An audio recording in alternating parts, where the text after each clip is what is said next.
प्यारे सत्संग जी, प्यार से कहिए सतगुरु सतनाम सत साहिब जी, सतगुरु सतनाम सत साहिब जी, सतगुरु सतनाम सत साहिब। बोल सतगुरुदेव महाराज की जय, सतगुरुदेव महाराज की जय, सतगुरुदेव महाराज की जय। आज के सत्संग के आनंद की जय, आज के सत्संग के आनंद की जय, आज के सत्संग के आनंद की जय।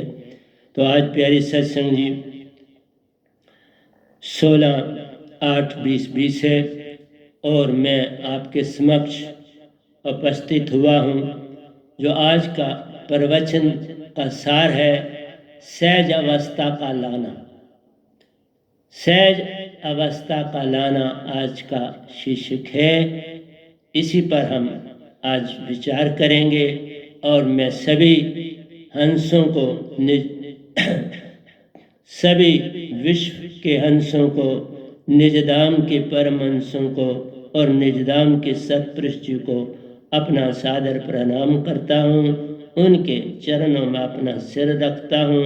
उनके आशीर्वाद से ही ये माइक कुछ बोलेगा और बोलने हार तो वही है, सिर्फ माइक उनके सुरती विचारों को आप तक पहुंचाने की चेष्टा करेगा। और ये जो उनका विचार है, ये 3 लोक ही नहीं सुन रहे, सारा कॉस्मॉस सुन रहा है और निजधाम भी, सारा परमहंस भी सुन रहे हैं। हंसा और परमहंसा सारे सभी देवी देवता, देवगण, आदिशक्ति, निरंकार भगवान सभी ये प्रवचन सुन रहे हैं। मत समझना तुम ही सुन रहे हो। तो प्यारी सत्संग जी, मैं गीता से ही और जो भजन लिया था उसी से आपको इस सहज की दुनिया में ले जाऊंगा। लेकिन मेरा एक ही कहना है, तुम सिखावट देना छोड़ दो। जैसे मैं बोलता हूं तुम वैसे जरूर अपने बच्चों को, दूसरों को बोलो, लेकिन उसे खींच के उसकी तरफ मत ले। वो अवगुण। मैं कभी किसी को खींच नहीं रहा, मैं सत्य की पुकार दे रहा। जो सत्य की पुकार जिसके अंदर चल जाएगी वो अपने आप दौड़ा आएगा। बुलाना क्या होता है? मुझे सतपुरुष ने पुकार दी और मैंने अपना काम धंधा क्लोज किया और उसका हो गया। आवाज सुन के हो गया ना। भृंगा मत की आवाज आई, मेरे कीट को उन्होंने कीट रूप में पकड़ा, मुझे आवाज दी, मैं उनका हो गया। जैसे भंडारी अपनी सुरती देता है और लार्वा को अपने जैसा बना देता, पूरे का पूरा बदल देता है, इस तरह सतपुरुष ने इस गधे भाई को पूरे का पूरा बदल दिया। सहज वो आप थे, निजधाम सहज, सतपुरुष सहज, परमहंसा सहज, तुम भी आए थे सहज प्यारो, मन माया ने आत्म कर दिया। हंसा को आत्म बना दिया, यही भूल तुम कर बैठे। इसी से सारा चक्कर शुरू हो गया, वरना तुम कहाँ खराब हो। मेरे जैसे परमहंस जो निजधाम में बैठे, उन जैसे सतपुरुष के अपने प्यारे, तो अंतर कहाँ से आ गया? अंतर तुमने अपनी गंदगी का डाल दिया, बस उससे तुम्हारी सहजता खत्म हो गई। एक फूल की क्यारी में उसके चारों ओर हम गंदगी डाल दें, वो फूल तो खिले होंगे लेकिन लोग उसके पास नहीं जाएंगे, क्योंकि वहां से बदबू आ रही है। अंदर तो फूल खिले हैं उस क्यारी में, लेकिन उसके आगे पीछे जो गंदगी है, गंदगी की जो स्मेल होती है उसका प्रभाव ज्यादा होता है निस्बते खुशबू की। खुशबू प्रेम की ओर ले जाती है, बदबू मन की ओर ले जाती है। दोनों के रास्ते अलग है। इसीलिए तो मनुष्य ने अपना मुख मोड़ लिया हुआ है, बाहर की ओर भाग रहा है। चलना तो अंदर था, बाहर की ओर चल पड़ा। यही चक्कर हो गया, इसी में फंस गया। अगर ऐसा ना करता तो कभी ना फंसता। प्यारी सत्संग, तुम खुद फंसे हो, किसी ने नहीं फंसाया। आप ही फंसे हो, किसने क्या। आत्मा को कोई बांध सकता नहीं।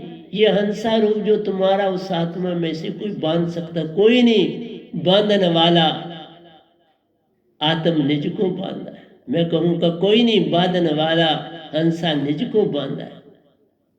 इस हंसा ने निज को आत्म बना दिया तो बंध गए, और क्या हो गया। आत्म न बनते तो हंसा रहते तो कोई बांध नहीं सकता। मन की कोई इतनी ताकत नहीं कि तुमको बांध दे। तुम बड़े शक्तिशाली, तुम उस सहज के सहज रूप हो। जैसे गंदा बच्चा है, उसको नला दिला के माँ साफ करती है, सुंदर कपड़े पहनाती है, तो फिर वो कहाँ गंदा रह जाता है। फिर सब उठाते हैं उसको। तुम भी मेरे को देख लो, तुम्हारे सामने बैठा। निरंकार भी प्यार करते हैं, देवी देवता भी प्यार करते हैं, कीड़े पतंगे भी प्यार करते हैं, और फिर सभी परमहंसा भी प्रेम करते हैं। वो निजधाम में बैठे हुए, और ये सभी देवी देवता भी मेरे से प्रेम करते हैं। मेरे से किसी का कोई वैर विरोध ही नहीं। गंदगी से क्या वैर विरोध है। वही गंदगी तो उन फूलों को उगाती है। 4 दिन बदबू आती है, फिर वो खाद का काम कर जाती है। उसको अगर गड़े में बंद करके रखो तो फिर वहां सड़ जाती है, फिर निकाली। मैंने ये सारे काम हमने उस इंस्टीट्यूशन में करे। हम गंदगी को भर देते थे, जमीन वहां काफी थी, उसमें भर देते थे कोई। फिर उस पे एक तख्ती होती थी जिस पे उसका पीरियड लिखा जाता था। फिर हम अपने वक़्त पर वो खाद बन जाती थी, खोद के थोड़ा देख भी लेते थे, और अगर नहीं बनी थी तो बंद कर देते थे। बन गई है तो उस खाद को खेतों में डालते। हर काम सीखा है इस गधे भाई ने जो आपके समक्ष बैठा है। तो प्यारी सत्संग जी, सहज होना इस भजन में मेरे सतपुरुष ने कमाल का किया है। लो सुनो जगत के वासियों, कई जन्म से बिछड़े हंस साथियों। कई जन्मों से बिछड़े हो, सतपुरुष पुकार दे रहे तो तू जाना ही नहीं चाहती। तुम कहते हो हमने गुरु धारण, पर उनसे पूछो तुम सतपुरुष के पास ले चलोगे? कभी खुद गए? पूछ तो लो ना। मेरे पास आ, मैं प्रमाण भी देता हूं, सब कुछ देता हूं। ऐसा थोड़ा ऐसे बैठ गया। जो मिटते हैं सब पाते हैं। सतगुरु के पास तुम तब नहीं आते, वहां मिटना पड़ता है। तुम मिटना नहीं चाहते अपना कुछ। खासकर मैंने देख लिया, मेल लोगों को मिटाया जा नहीं सकता, और उन्होंने आगे से लेडीज को भी वैसा कर दी। एक डांट मारते बस वो बेचारी चुप हो जाए। लेकिन आज वक्त बदल रहा है, इसलिए मैंने कहा मेल लोगों को, मैं खुद कहता हूं, इनको जगाना बड़ा कठिन है। किस लिए? मिटना आता नहीं, कभी बीज बनना आता नहीं। वृक्ष कैसे बनेगा और फल कैसे लगेगा? मिटने से ही मिट जाता है, और उससे क्या निकलता है तुम खुद ही देख लो। हर पौधे ऐसा हो जाए, बिन मिटे भटकते रहते हैं। हर आदमी बिन मिटे भटक रहा है जगह जगह। बड़े गुरुआ के पास शिष्य ऐसी बात है। मैं अब कुछ अरसा बोलूंगा, उसके बाद फिर अपने आप सतपुरुष का हुक्म होगा, चुप हो जाओ। फिर ना मैं सत्संग करूंगा ना बोलूंगा, लेकिन लिखूंगा, लिखना नहीं छोड़ूंगा, लेकिन कुछ देर ही आपको दूंगा। कब तक हुक्म है मैं नहीं जानता, जब तक हुक्म है दूंगा, लेकिन उसके बाद चुप्पी धारण करूं। हर बीज खाक में मिलता है और मिट कर ही खिल पाता है। मिटने के बिना कैसे खिलोगे? सतगुरु के चरणों में खाक हो जाना पड़ता है। जो ऐसा कर सकता है उसी को घर से चलना चाहिए। मैं चला था बड़ी ठाठ से, अपनी चला और मिटने के लिए पूरा तैयार, और 2 दिन वहां रहा दीक्षा लेने के लिए। मेरे सतगुरु बाहर गए, मैंने कहा मैं वापस नहीं जाऊंगा, दीक्षा लेके ही वापस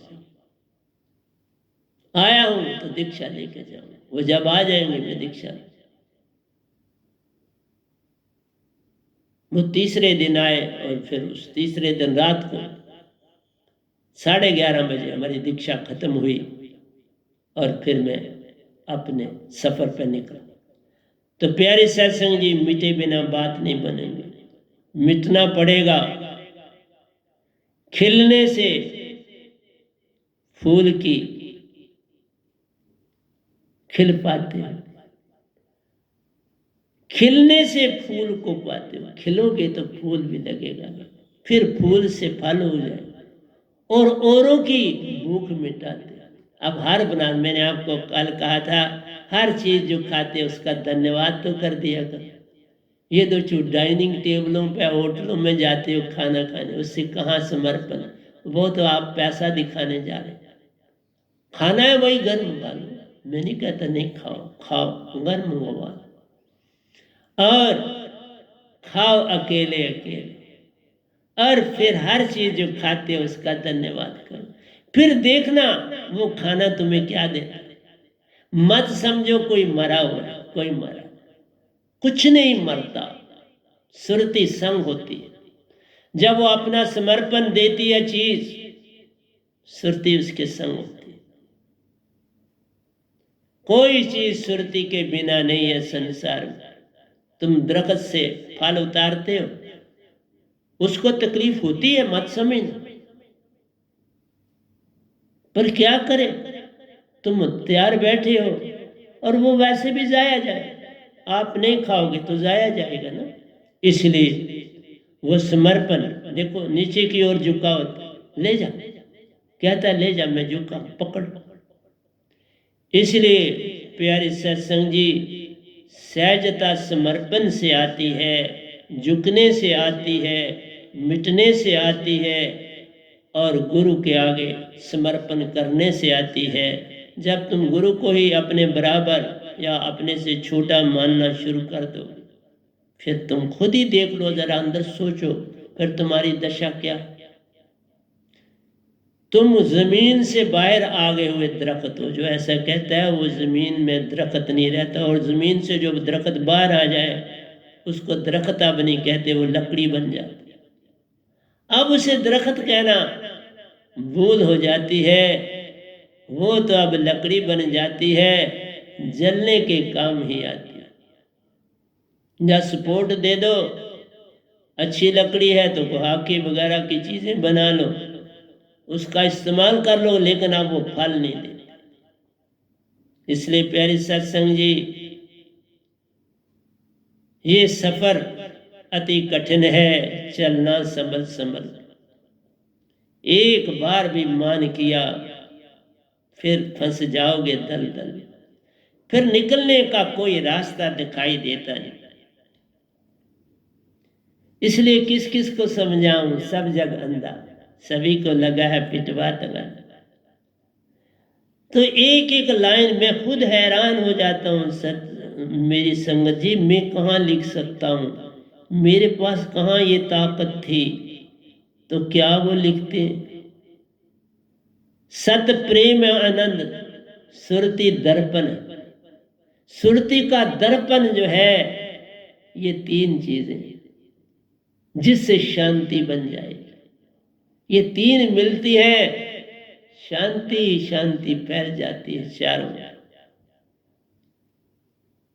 इस दर्पण, ये संसार तुम्हारा दर्पण है, और ये चीज, तीन चीजें ही उनमें देखनी है। उनमें है झुक जाओ। जहां ये तीन चीजें मिले झुक जाओ। अगर नहीं मिलती हैं तो फिर भी झुक जाओ, कोई फर्क नहीं तुम्हें पड़ेगा। क्योंकि हो सकता है तुम्हें भूल हो गई हो, तुम उनको पहचान ना पाए। तो समर्पण करने में कुछ जाता नहीं। तुम अगर बच्चे को, जो अभी 5 साल का किसी के यहाँ जाते, तो अगर उस बच्चे को तुम प्रणाम करते हो तो बस तुम समझना तुमने बहुत बड़ा काम किया।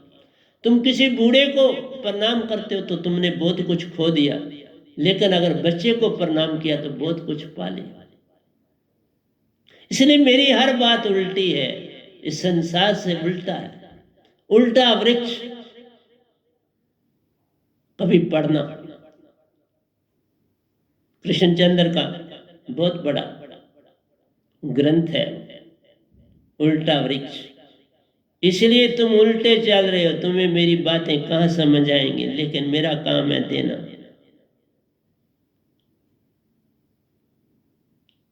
समर्पण सबसे बड़ा दान। समर्पण करना जगदान बड़ा। वह पूर्ण प्यार को पाता, फिर उसको प्यार अपने अंदर से भी आता है, बाहर से भी आता है। तुम किसी बच्चे को प्रेम आप शुरू कर दो। मैंने कहा ना, मैं किसी को ऐसे संगत नहीं दूंगा। अब मैं उसके बारे में, उसकी पहचान करके ही उसको सत्संग दूंगा। ये जो दे रहा हूं आपको यूट्यूब में, पता नहीं कब बंद हो जाएगा अपने आप, बिन कहे बंद हो जाएगा, और फिर नहीं मैं खोलूंगा। बाकी सतपुरुष की अपनी जो भावना होगी, मैं उस भावना का आदर करूंगा, और वही शायद बोल रहे हैं, मैं नहीं बोल रहा। तो आपका समर्पण ही आपका दान है बहुत बड़ा, और समर्पण से तुम्हें प्रेम मिलता है। जब उस बच्चे को तुम प्रणाम करोगे तो उसके अंदर देखना कितना निखार आएगा। और जो बूढ़ा पार खड़ा, उसको तुमने प्रणाम नहीं किया तो उसको कितना गुस्सा आएगा। वो मुट्ठियां बींचेगा कि मुझे नहीं किया, ये है अहंकार उसका। तो फिर किसको प्रणाम करते हो तुम सूखे दरख्त को प्रणाम करते हो, जो अभी अभी आया उसको धिक्कार करते हो, उसको डांट देते हो। इसलिए तो कहा तुमने बच्चों को एजुकेशन देना सीखा ही नहीं। जब ये सीखोगे तो मेरा सत्संग मैं तुम्हें दूंगा, ऐसे नहीं दूंगा। बूंद जब खुद को समर्पण करती है, देख लो हर चीज को। जब खाना खाते हो तो समर्पण करते हो ना थाली को, उसमें चीजों को, लेकिन अकड़ वही है समर्पण पर, वो तुम छू नहीं करते। गप्पे मारे क्योंकि तुमने पैसे खर्चे हैं उसको पाने के। वो ना बने तो पैसे भी तुम्हारे इसी तरह रह जाएंगे ना। पैसे क्या करें। बहुत बार ऐसा भी लोगों का देखा, एक आदमी के पास बड़े सराहने में पास पैसे थे, आगे पीछे पैसे, अब उसकी कोई दवाई नहीं लाता था, लेटा। सब ने रोटी की दाल की थाली छोड़ आते थे, दवाई नहीं देते। और वो बड़ा काम का आदमी था, ऐसा बात नहीं, बड़ा अच्छा आदमी। बूंद जब खुद को समर्पण करती है सागर में, सागर हो जाती है। देखो, बूंद ही सागर है। बूंद समाना सिंध में, ये सब जानत कोय, ये सब जानत हर एक। सिंध समाना बूंद में, विरला जाने एक। देखो, तुम्हें जिस दिन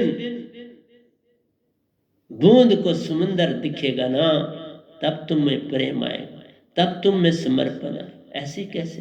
तुम तो बूंद को बूंद जान रहे हो। उस बूंद ने ही समुद्र बनाया है, तुम हंसों ने ही निज दाम बनाया है। निजदाम कैसे हो ऐसे, बिन हंसों के निजदाम की क्या महिमा थी।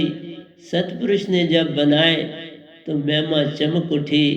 जब हर तारा आकाश पर जगमगाता है, आकाश की रौनक बढ़ाता है, सभी को आनंदित कर जाता है। तारों की रात में जो बाहर को सोते हैं अति आनंदित हो जाते हैं। तो प्यारे सत्संग जी, मैं क्या क्या आपको समझाऊं, कुछ ही इनका समझाना था। मैं आगे भी चलता जाऊंगा क्योंकि मैंने जो लिखा है एक एक दो सब समुंदर है। गीता आज भी जो बोली थी फिर उसी तरह 3 छूट गई क्योंकि समय उतना ही होता है। तो आज फिर कल 3, तो वही 3 से फिर आगे चलेंगे, घबराना नहीं। अर्जन हानि लाभ अच्छा बुरा जीत हार तू भूल, ये सब कुछ छोड़ दो। तुम्हारे पास पैसा है, दौलत है, पद है, प्रतिष्ठा है, जवानी है, बच्चे बड़े चुप रहे। ये एक दिन ऐसा आएगा सब माटी में मिल जाएगा। माटी ही ओढ़न माटी बिछावन, माटी का तन बन जाएगा। आज एक दिन ऐसा आएगा। इसके ऊपर मैंने अभी भजन लिखना है। जब सतपुरुष का हुक्म होगा तो लिखूंगा। ये लाइनें बचपन से मेरे अंदर गूंज रही हैं, कब ये शेप लेंगे एक भजन का भी पता नहीं। जग को जग ही जानकर बिन कारण कर्म न भूल। तू ये ना देख अच्छा बुरा, कर्म कर, कर्म करना ही पड़ेगा। संत भी कर्म करते हैं, लिखता हूं सब कुछ। कर्म में अपने आप को पीछे न रख, ये कर्म करना ही पड़े। जब तक इस संसार में कोई है, लेकिन वो कर्म में अपने को न डाल। कर्म जो कर अपने को लादा कर और कर्म कर, बस फिर दे सुरती से काम शरीर तन और मन को छोड़ दे, इससे काम कर। जितना जितना तुम तन मन को छोड़ते चले जाओ, तुम उतना उतना सत्पुरुष के होते चले जाओ। दीक्षा लेने का मतलब गोटा नहीं है। दीक्षा तुम्हें रास्ता बताती चली जाएगी, लेकिन सबसे पहले सतगुरु में पूर्ण समर्पण, और वो दिखता बहुत कम। इसलिए उन्नति नहीं होती। विषय विकारी भी हो, फिर लूट मार भी संसार में करते हो, धोखाधड़ी भी करते हो, तो कैसे बात बने। जंग को जंग ही जानकर बिन कारण कर्म न भूल। जंग को जंग समझिए तुम्हारा कर्म। तुमने ये विद्या ग्रहण करी है इसी के लिए कि तू लड़, बस तुम्हारा कोई और सोचने का कोई काम नहीं। कौन मार रहा है, क्या मार रहा है, ये सब ने मरना है। तू ना भी मारेगा, ये मरेंगे। मरने बिना कौन रहेगा, कौन रहा है। मैं बैठा हूं, क्या मैंने शरीर तजूंगा? तजना, शरीर तजना है, इसने अपने अपने ठिकाने लगना है। 5 तत्व मनुष्य पुरुषार्थ प्रयत्न का अधिकारी नित जान। तुम्हारा काम क्या? पुरुषार्थ करना, मेहनत करना, प्रयास करना, यत्न करना। किसी की जितनी यथाशक्ति उतनी मेहनत करके उसकी मदद करो। जो तुम्हारी पहुंच के मुताबिक चीज है वो करनी है, वही तुम्हें करने के लिए कहा। थोड़ा तुम किसी की चोरी करके तो किसी की मदद कर नहीं। जो कुछ तुम्हारे पास है को बाबा ये मैं मदद कर सकता हूँ, मैं भी यही करता हूँ। जो मेरे पास है मैं कहता हूँ ये मैं मदद कर सकता हूँ। इतनी से तुम अपना गुजारा कर लो, इससे अपना काम चला। कर्तव्य निश्चित समर्पण, निश्चित कर्म तुम जा। कर्तव्य, और जो कर्तव्य करो निश्चय करके करो, उससे पीछे नहीं हटना, और उसमें समर्पण। सब कुछ अंदर से गुरु को सौंप करके वो कार्य। ये ना कहो कि गुरु देखे, वो सब पहुंचता है। बिन देखे सब पा जाता है। यही तो कॉस्मिक माइंड कर जाता है। अंदर के मन की सारी बातें फटाफट देख लेते, एक एक जीव के अंदर देख लेते, और फिर वो खुद सहायता के लिए आ जाता है। इसलिए पर है मन का वो सुरती से लेन देन नहीं। कर्तव्य से आंख मत बंद कर, श्वासा में दरो दया। तुम अपना ध्यान आगे पीछे मत लाओ। जिसको नहीं नॉलेज, आप शब्द तो है नहीं, उनके पास था, इसलिए उन्होंने कहा स्वान साहब ध्यान कर, सतगुरु पर डोरी छोड़ दो, कर्म पर दरो दे। वो भी यही कहते हैं, अपने गुरु सदगुरु पर सारी डोर छोड़ दो, जीवन का मैंने सौंप दिया सब भार तुम्हारे हाथों में, उदार पतना मेरा है, दातार तुम्हारे हाथ। कौन करने वाला, करण करावन आपे आप, मानुष के कुछ नहीं आए, करण करनावन आप है, जो करता सो आप है, तू तो केवल निमित्त बिन, अर्जुन कोरोना से बरा हुआ। अश्विन सुन, जब ये बातें सुनता है तुम में कोई अंशु नहीं गिलते, मैं इतना बोलते, किसी का गिरा अंश मैंने नहीं देखा, किसी का गिरा। इससे पहले 1000 प्रवचन किए, उसके लिए कहते हैं उससे हमने नहीं सीखा। अगर 1000 से नहीं सीखा तो वो मैंने कोई घर से थोड़ा बनाए थे बाप, मैंने घर कुछ नहीं बनाता हूँ, मैं तो एजुकेशनिस्ट था, जो कुछ दिया मेरे सतपुरुष ने दिया, मैंने आगे दे दिया। तुम्हें क्या आता था क्या नहीं आता था, क्योंकि तुम सुरती वाले होते तो तुम्हें आता, तुम मन की ही दुनिया में भागते हो, बड़े बड़े आडंबर रचाते हो, संसार के लोगों से जो जागे हुए नहीं है उन्हीं के साथ सारे राब्ते जोड़े हुए, तो मिलेगा क्या, फिर उनसे भी क्या मिलेगा और इनसे भी क्या मिलेगा। अगर एक प्रवचन ही मेरा है उसी को तुम पूरा बांध लो तो सब कुछ चेंज हो जाता है, लेकिन तुम प्रतिदिन नया चाहते हो, तो मजा लेते हो, कुछ थोड़ा तुम उसमें से कुछ सीख रहे हो। मजे के लिए कुछ भी काफी नहीं, सारा ब्रह्मांड भी तुम्हारे आगे रख दो तो मजे से कोई चीज, किसी की तृप्ति नहीं है, 14 इंद्रियों में किसी की तृप्ति नहीं हो सकती, मेरी चीज से कैसे करूं। मैं एक सत्पुरुष को पाके सभी परमहंसों को जान के तृप्त हो गए, कुछ नहीं चाहिए, किसी से मिलना बोलना कुछ नहीं। ये सत्संग तुमसे कर देता हूँ, हर दिन कर रहा हूँ। आज संडे को मैंने प्रवचन नहीं करना था, सिर्फ आपको भजन और गीता देने पर कहा दे देता हूँ, फिर इस गीता की टर्न आएगी कब आएगी ये मैं नहीं जानता, तो इसलिए ये बड़ा सुंदर कांड था, तो इसको व्याकुल दुखी अर्जन खड़ा, हाथ जोड़ बैठा चरणन भगवान। लेकिन तुम भी ऐसा कभी करते हो, वो 2-1 सेकंड के लिए, उसके बाद कह रही ये जो मैंने किया ये बड़ा गलत था। ये समर्पण सदा होना चाहिए तो बात बन जाती है, एक पल के लिए समर्पण कोई समर्पण नहीं, ये तो एक ड्रामा होता है और कुछ नहीं। ये तन दुख का मूल है प्यारे, मत बरमाए कोई, ये सब दुखों का कारण। इसको आशा तृष्णा बहुत कुछ चाहिए, इसकी कभी तृष्णा की आस बुझती नहीं, इसकी तृष्णा की आस नहीं कभी बुझती, ये पल पल तृष्णा की ओर भागता है, कभी नहीं।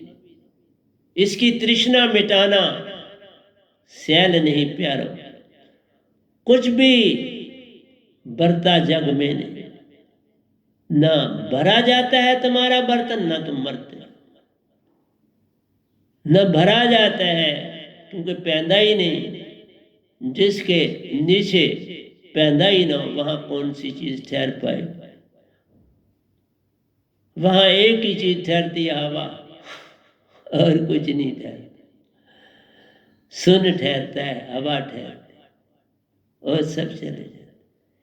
इसलिए प्यारी सत्संग जी पैदा डालो बनाओ, और मैं कभी ये नहीं कहूँगा भरोसा लाओ, भरोसा और विश्वास ये प्रेम सत्य और आनंद शांति जब आती है तो ये 2 चीजें आती, भरोसा और विश्वास। पहले सेक्रीफाइस करना पड़ा, माउंट एवरेस्ट में चढ़े लोग तो सेक्रीफाइस किया कि पहले ही जानते थे, पता ही कोई गया ही नहीं था, कहा चलते हैं देखेंगे। इसी तरह कईयों ने समुद्रों की यात्रा पार करी, उन्होंने कहा चलते हैं देखते हैं। बड़े बड़े जो थे पहले आपको निश्चय करना, निश्चय करके जब चलते हो तो फिर विश्वास लोगों के लिए, फिर विश्वास, फिर अब बहुत पार्टियां, लेडीज भी बहुत से लोग आपके उसी जहाँ तेनजिंग और हैलरी जहाँ पहले कदम रखे अब कईयों ने रखे, कई रास्तों में मरे भी हो, क्योंकि वहाँ पर स्नोफॉल हो जाता है और उसमें कई बार ऐसे दब जाता है। इंसान शरीर है और क्या। कभी कभी सोए सोए कहाँ टेंट लगाया, लगाते तो बड़े ध्यान से सीख जगह, पर कई बार पता नहीं होता क्या क्या घट जाए। माया मुंह में जो फंसा सब प्रयास निष्फल जाए। जो एक बार माया और मोह में फंस जाता है उसको निकालना बड़ा कठिन है। इसलिए सतगुरु बेचारा क्या करे, क्योंकि गुरवा लोग तो और मोह में डालते हैं। वो थोड़ा कभी कहते हैं, वो तो हाल चाल पूछते हैं, फलाने का हाल कैसे है, फलाने का वो ठीक है, वो मेरा साथ, बस उनको कोई इन चीज से लेन देन। एक संत जो आता है वो हर ओर सुरती को दौड़ाता है, सुरती से सुरती को चेतन है करता, हर एक को आन जगाता है। जो जागे कुछ कुछ उसको और जगाता है। बस ये काम संत का होता है, वो जगाने का काम करता है और तुम सोने का काम करते हो। क्या कर सकता हूं मैं। कर्तापन का त्याग, त्याग प्यारे कुछ नहीं अपने हाथ। देखो करण करावे आपे आप मानुष के कुछ नहीं है। जो करता सो सतगुरु करता, तुम नहीं कारणहार। मेरा देख लो, जो करता मेरा सतपुरुष करता, जो करता मेरा शब्द सतगुरु है करता, जो करता ये बड़े साहब जी मेरे सतगुरु हैं करते। मैं तो या जिनसे दीक्षा ली वो हैं करते। तीन सतगुरु का दास ये बैठा, चौथे सतपुरुष आप, उनसे सुरती का मेल हुआ। अब सब हंसा का साथ, अब सब हंसा का मेरा साथ है। मैं तो सबको जगाना चाहता, मेरा किसी से वैर विरोध। मैं तो कहता हूं निरंकार को तुम भी दीक्षा ले लो और चलो छोड़ो ये तीन। उनको भी दे सकता, ऐसा नहीं कि उनको नहीं दे सकता। सभी देवी देवताओं को भी दे सकता हूँ, लेकिन देवी देवता तो बनाए हैं, वो तो बेचारे तन है नहीं। बिन तन के को क्या करूंगा। और निरंकार भी बेचारे सुरती है नहीं, मन के मालिक, क्या करूं। अब तो वो पछताते हैं, ये हंसा मुझसे आ गए है, मैंने क्या मांग ली। क्योंकि मांगते समय तुम नहीं सोचते, इसलिए मांगन करनी ही नहीं चाहिए। वो मान के आप पछताते हैं। मैं भी देखो, मन रह गए तो आप हंस बैठे उनसे आगे, चाहे वो आप पर राज कर रहे। कई बार कोई बादशाह होता है, लेकिन उनके वजीर जो वो चुनते हैं वो बड़े अक्लमंद होते हैं, उनसे ज्यादा अक्लमंद होते हैं तो वजीर होते हैं, और उनको बड़ा मान सम्मान मिलता है वजीर। पर बादशाह के आगे तो झुकना पड़ता। इसलिए जिसके हाथ में लाठी होती है उसी की भैंस होती है, लाठी वाले की भैंस होती है। माया मुंह में जो फंसा सब प्रयास निष्फल जाए। जब सतगुरु शरण मिल जाए प्यारे, हर कार्य सफल। सतगुरु मिलने से झगड़ा खत्म हो गया। तू ना रहा, मैं ना रही, दोनों का संग छूट गया। इसलिए सतगुरु मिलने से झगड़ा खत्म हो गया। ये भी मैंने भजन इसके ऊपर भी लिखा हुआ। तो अभी बहुत से भजन आपको सुनाए हैं और बड़े लिखे पड़े, बड़े लिखे, और मैं खुद हैरान हो जाता हूँ कि सतपुरुष जी आपने कितने मुझे ढेर सारे भजन दे दिए।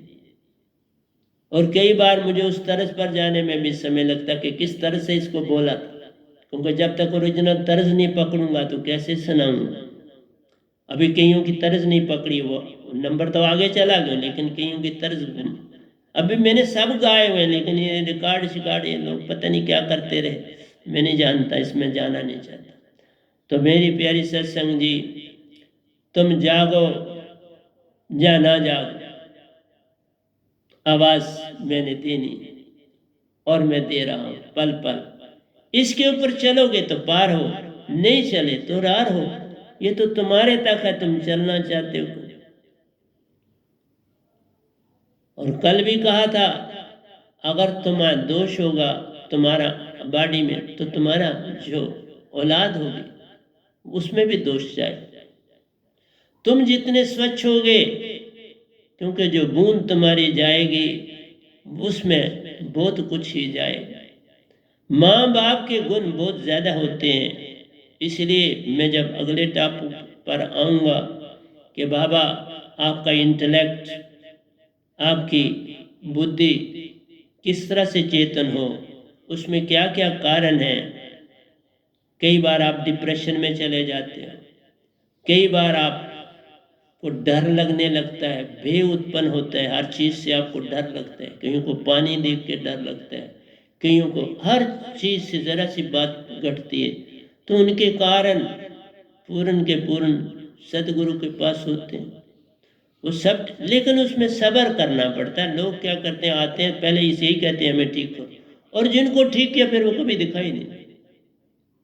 मैंने ऊपर वाले आश्रम बड़ी दुनिया ठीक करी, रोज यही का, पहले तो शुरू में ये दाती तो यही काम करता था, लोगों से मेरी जान पहचान, लेकिन उनकी दौड़ सिर्फ अपने आप को ठीक करने की थी, मांगों की थी, और उससे आगे नहीं।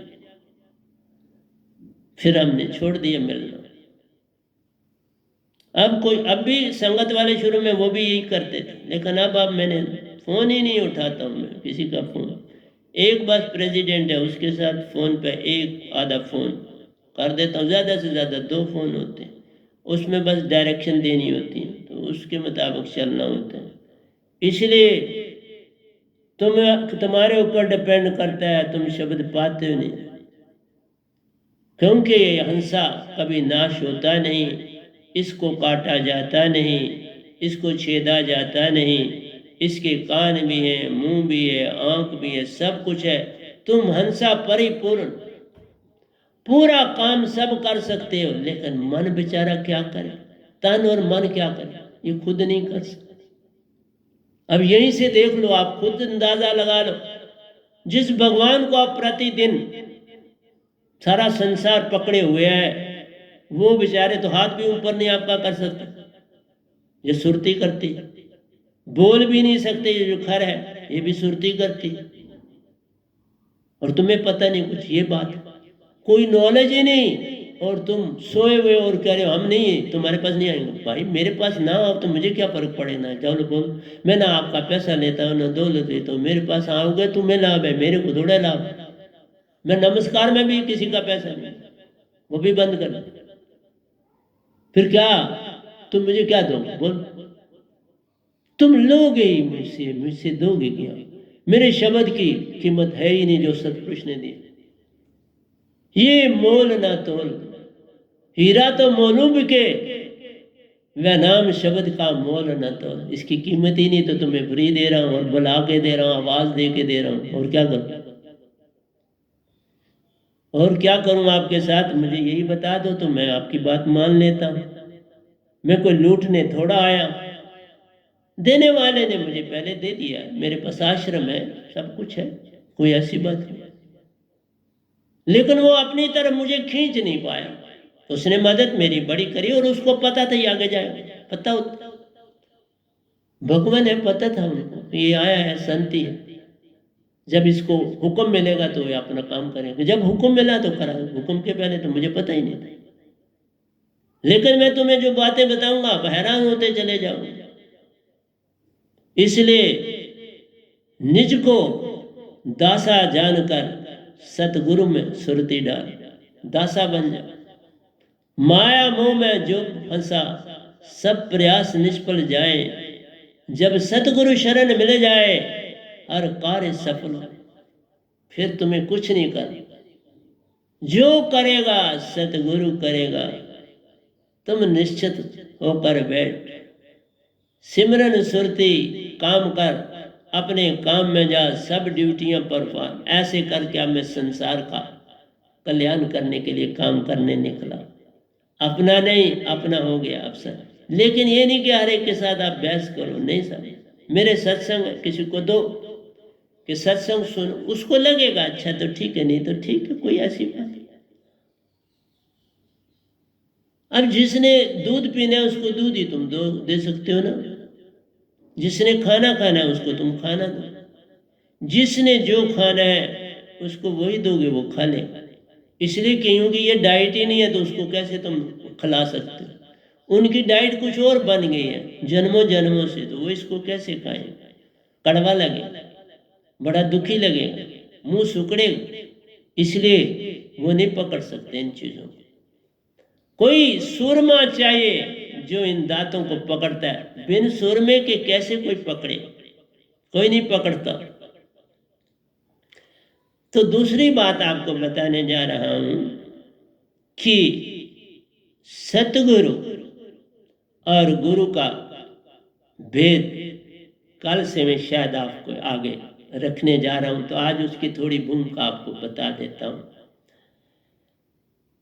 सतगुरु उसको कहते हैं जिसने अपने अंदर के सारे चेतन की पूरी नॉलेज रखी और उनको पार किया। आपको पता है गोरखनाथ जी हमारे थे, तो उनके पास ज्योति निरंजन चाचिरी मुद्रा थी, जो कि आंखों के अंदर ध्यान करने से होते। उस ज्योत को गोरखनाथ ने जाना और उनकी आंखों में महातेज बन गया, महातेज। और वो आसानी से दीक्षा नहीं देते थे, घूमते रहते थे जगह जगह। और घूमने में भी वो क्या काम करते थे? उस घूमने में उनसे काम लेते थे, दीक्षा नहीं देते थे, उनके अंदर समर्पण लाते थे। आज तो हम फट देते हैं, ये गलत है। मैं भी अब थोड़ा सा इसमें चलने लगा हूं कि मैं यकदम आपको प्रवचन दूंगा, सुनो, लेकिन तुम कहोगे मैं यकदम तुमको दीक्षा दूं, ऐसा मैं काम करने वाला नहीं, वो नहीं करूं। तो प्यारी सत्संग जी, गोरखनाथ तुरियावस्था में, ये मैंने इसके ऊपर 2 भी लिख दिए हुए, शायद कल सुनाऊं। मैंने हर मुद्रा के ऊपर 2 भी लिखे और लिख रहा हूं। तो चाचरी मुद्रा उसको कहते हैं। प्रज्ञावस्था में आदमी जाता है, तुरियावस्था भी उसको बोलते हैं, तीसरा शरीर कहलाता है। तीसरे शरीर में जाते हैं, वहां पपील चाल मिलती है जाने के लिए। वो गोलोक में जा सकता है, भरपुर में जा सकता है, शिवलोक में जा सकता है, इस तरह से चंद लोकों में जा सकता है, और ब्रह्मांड की खाली यात्रा कर सकता है। खाली ब्रह्मांड को देखना है, ज्योत स्वरूप को, उसकी यात्रा कर सकता है। तो उसमें काफी रिद्धि सिद्धियां आ जाती हैं। और आज तक इस संसार में तब बोलता हूं कि मेरे और बाकियों में अंतर क्या है। जिसने जो दात पाई, चाचरी पाई गोरखनाथ, उसी से सेटिस्फाई हो गए, उसी में रहे, फिर आगे पीछे नहीं गए, अपनी उन्हीं रिद्धि सिद्धियों में लग गए। निरंकार ने नाम दिया, योगेश्वर बन गए, बड़ी बेबाल थी। वो कबीर साहब को भी मिले हैं, बहुत बार उनकी मुलाकात, लेकिन वो कबीर साहब को नहीं पहचान पाए। यही बात है कि वो निरंकार ने उनकी आंखें बंद कर दी, वो उसी ऊर्जा में मस्त रहे, और आज स्वर्ग में, निजधाम में तो नहीं। उसके बाद आपके पास आए ओंकार शब्द, वो अलख निरंजन शब्द था। उसके बाद ओंकार शब्द आया, इसको बूचरी मुद्रा कहते हैं। और बूचरी मुद्रा का जो ठिकाना है, ये आपका ऊपर है, त्रिकुटी में, त्रिकुटी में ठिकाना है, वहां इसका ताला है। और आपने इसमें जाने के लिए, त्रिकुटी में जाने के लिए आपने यत्न तो करना है, उसी तरह करना है जैसे, और ओंकार शब्द का सिमरन मुख से, ओंकार, ओंकार श्वासा से करो, मुख से। तो आपने ध्यान जो है वो त्रिकुटी में डालना है और शब्द का सिमरन करना है। और ये ध्यान रखना है कि आपकी ये जो वर्टिब्रल कॉलम है, ये सीधी रहे, ये टेढ़ी मेढ़ी, ये सीधी रहनी चाहिए। और आपके दोनों हाथ ऐसे भी रख सकते हो, ऐसे भी रख सकते हो, ऐसे भी रख सकते हो, तुम्हारी इच्छा है। ये विधियां देने में मुझे कोई परेशानी नहीं है, लेकिन अपनी जो विधि वो नहीं दे सकते हैं, वो सतपुरुष का है। इस तरह से गोरखनाथ जी अपनी चाचरी मुद्रा में अलख निरंजन शब्द का जाप करते थे, ध्यान करते थे, और आंखों के बीच मध्य में तीसरे तिल पर तीसरी आंख में ध्यान करते थे, जिसे शिव नेत्र भी कहते हैं, क्योंकि शिव जी भी यही ध्यान की भक्ति इसी में रहते हैं ज़्यादा। इसलिए बहुत बार गोरखनाथ और शिव जी का टकराव भी हुआ, और इस मुद्रा में शिव जी को गोरखनाथ जी ने हरा दिया। फिर जिसने शिव जी को हराया, आप वो और कहाँ आगे उन्नति करेगा, वो कहेगा मैंने सब पा लिया। और यही निरंकार खेल खेलता, नहीं तो शिव जी को कौन हराएगा। ये खेल था कि भाई हारना है, हार जाना। शिव जी ने हार मान, ये उसकी मांग थी कि मुझसे कोई बड़ा ना हो। तो शिव जी हाँ मिलते थे तो उसको यही था, ये मेरे से बड़े ना, मैं इनसे आगे जाऊं। तो निरंकार ने कर दिया तो वहीं रुक गए। ओंकार शब्द बूचरी मुद्रा त्रिकुटी में स्थान बना, और इस शब्द को व्यास देव जी ने पकड़ा। व्यास देव जी बहुत बड़े ग्रंथी हैं, बड़े ग्रंथ लिखे हैं व्यास देव जी। और आज भी स्वर्ग में जो निर्णय आदि होते हैं कई आत्माओं के, उनके निर्णय करने के लिए पहुंचते हैं। तो प्यारी सत्संग जी वो भी वहां अटक गए, वहां से आगे नहीं गए। उन्होंने कहा हम यहीं अच्छे हैं, अब आगे नहीं जाए। अब आप यहीं से अंदाजा लगा लो कि गोरखनाथ जी वहां रुक गए, और उसके बाद वेद व्यास जी चाचरी मुद्रा में रुक गए, ओंकार शब्द में रुक गए, त्रिकुटी में रुक गए। उसके बाद हमारे पास आए, बहुत बड़ी अवस्था है। वो पहली दोनों अवस्थाएं जो है वो पपील चाल की है, और ये अवस्था जो है स्वांग शब्द अगोचरी मुद्रा इसको कहते हैं। तो ये बमर गुफा, ये सुषुम्ना के बीच से जाते हैं, तो बमर गुफा जहां पर ओंकार खुद बैठे हैं, भगवान खुद बैठे हैं, बमर गुफा वो है स्थान। और इस स्थान को वेद व्यास जी के बेटे सुखदेव जी उस मुद्रा में पहुंचे, राजा जनक के शिष्य थे। और इस अवस्था को पाने के लिए मनुष्य को महाकारण शरीर में जाना पड़ता है, तुर्यातीत में जाना पड़ता है, और इसमें मीन चाल मिलती है। मीन चाल इनको मिली, अपने बाप से आगे चले। और ये गर्भ में योगेश्वर थे, बड़ी भक्ति करी थी माँ के गर्भ में। इसलिए मैं बोलता हूँ गर्भ में कोई परेशानी नहीं। और गर्भ में परेशानी होती तो सुखदेव जी वहां क्यों 7 साल तक रहते? 7 साल तक उन्होंने गर्भ नहीं छोड़ा। और फिर ऋषि मुनि ने चलाया, बाबा आपकी माँ मर जाएगी, अब आप बाहर आ जाए। तो फिर वो उन्होंने कहना माना और बाहर। तो इस तरह से मेरा कहना है कि वो भी बाहर हो, उससे आगे भी ना,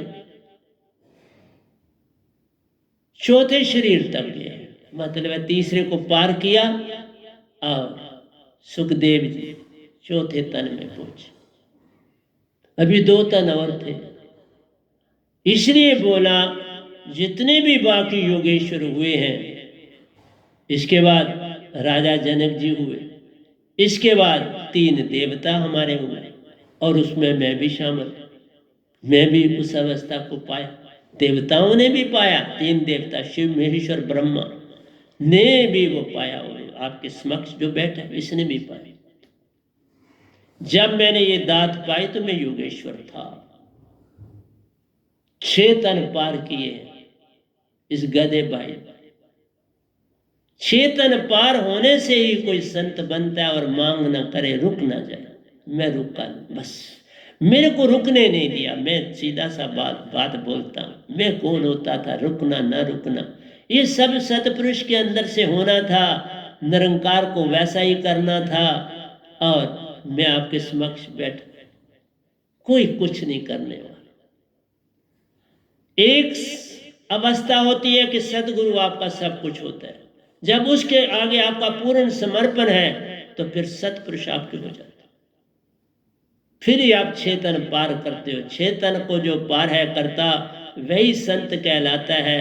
उसको निरंकार है प्रणाम करते वो आगे ही बढ़ जाता है। चौथे लोक का वासी बनता, सब हंसों का परम हंस कहलाता है। उनको दीक्षा देकर संग में अपने निज घर को ले जाता है।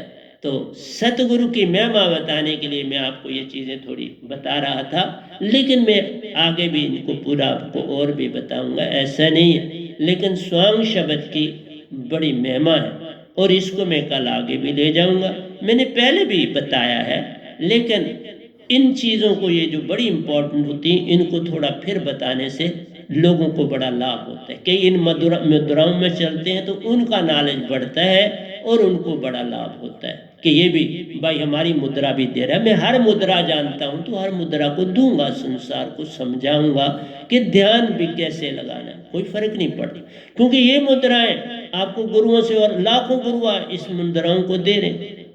तो मैं भी अगर आपको दे दूंगा तो मेरा कोई घट नहीं जाएगा, लेकिन मैं अपनी दात जो निज दाम की वो ऐसे खोल नहीं सकता, वो ना खोलूंगा। वो साथ ले जानी होती, किसी ने नहीं खोली।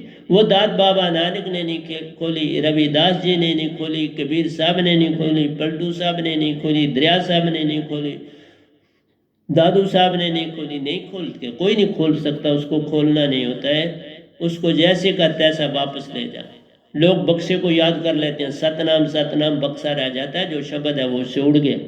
पंछी उड़ गया, पिंजरा रह गया, पिंजरे को तुम पकड़ के करते रहो सतनाम सतनाम, फिर क्या बढ़ जाएगा? कुछ हाथ आने वाला नहीं। तो प्यारे सत्संग जी, मैंने आपको ये कहा कि सुखदेव बाप से आगे निकले, मीन चाल को पाया इनने, फिर आप 3 से 5 लोगों की यात्रा कर सकते। शुरू में 3 में जाता, ज्यों ज्यों आगे बढ़ता 5 में जाता। अति आप उसको कह सकते हो, अति आनंदित वो हो जाता। वो आनंद नहीं है तो वो अनंत का तो अवस्था जो है वो निजधाम की है, लेकिन चलो उसको बड़ी खुशी मिलती है, बहुत ज़्यादा अति खुशी मिलती है। तो चलो उसको अगर हम बड़ा दिल करके कह दें, आनंद कुछ मिलता है, क्योंकि वो आत्मिक हो जाता है। इस अवस्था में जो आत्मा का आपका संबंध है वो 95% होता है। इसलिए मेरा आपको काम समझाना है कि पहली अवस्था जाते हो तो 75%, दूसरी अवस्था में जाते हो तो फिर वो 90%, तीसरी अवस्था में जाते हो 95, और चौथी अवस्था में 98 जाते, और 5वीं अवस्था में 99 जाते, और निजधाम मानसरोवर में जाते हो तो 100 हो जाते हो। और निजधाम तभी जाते हो जब तुम 100 हो, 99 से नहीं, 99 तक तुम काल में रहते। इसीलिए 3 देवता भी काल में रहते। और जब मेरी भी वो अवस्था थी तब मेरे सदगुरु भी खुद निरंकार थे, मैं उन्हीं की प्रेरणा से सब कुछ कर रहा था। तो प्यारे सत्संग जी, ये बात वही है, उल्टा कुआं गगन में जिसमें जरे चिराग, जिसमें जरे चिराग बिन रोगन बिन बाती, कोई उसमें बाती नहीं। सदगुरु मिला जो होए ताई को नजर में आवे, बिना सदगुरु के उल्टा कुआं। तभी कहा कि आप जब स्वांग शब्द का जाप हो करते, ये घटना बन जाती है, अमृत जरता मुख से प्यारो, अमृत ही पी जाते हो। बहुत ऊंची अवस्था है, पर तुम्हारी विधि से ही होनी चाहिए। तुम्हारी विधि पांव से अंगूठे से खींच के तुम सुषमना सम नहीं कर सकते। बिन सुषमन को सम किए ये विधि होती नहीं। जब तक सुषमन चेतन नहीं होती बात बनती नहीं प्यारे, तब तक बात नहीं बनती और ये उल्टे कुएं की बात समझ नहीं आती। बिन सदगुरु को ही होए नहीं वाको दर्शावे, बिना सदगुरु के ये किसी को दर्शन नहीं देते। निकसे एक आवाज चिराग की ज्योति ही माई, ज्ञान समाधि सुने और कहो सुनाता नहीं। जो इस बात को सुनता है किसी को सुनाता नहीं, अपने पास रखता है। क्योंकि जिस ध्वनि पर तुम जाते हो वो पास ही रखनी पड़ती है। 70 प्रकार की धुनें हैं। ये जितना जो म्यूजिकल इंस्ट्रूमेंट्स बने हैं दुनिया में, ये सब जो जो इधर गया उसने, जैसे कृष्ण भगवान जब गए इस अवस्था में तो बंसरी का उन्होंने इस्तेमाल किया। इसलिए जो जो जिसने, किसी ने वीणा, किसी ने सारंगी, किसी ने तबला, किसी ने ढोलक, किसी ने रेल की सीटी, ये सारी मैंने भी ये सब आवाजें सुनी है बाबा, तब बता रहा हूँ। तो आज मैं इतना रखूंगा क्योंकि घड़ी हमें परमिशन नहीं देती। इससे आगे कल फिर आपके सामने आज हो जाएगा तो मैं आऊँगा, मैं आज ही आपसे मिला करूँगा। मेरे लिए कभी कल और कल होता नहीं। तो प्यारे सत्संग जी प्यार से कहिए सतगुरु सतनाम सत साहिब जी, सतगुरु सतनाम सत साहिब जी, सतगुरु सतनाम सत साहिब जी। बोल सतगुरुदेव महाराज की जय, सतगुरुदेव महाराज की जय, सतगुरुदेव महाराज की जय। आज के सत्संग के आनंद की जय, आज के सत्संग के आनंद की जय, आज के सत्संग के आनंद।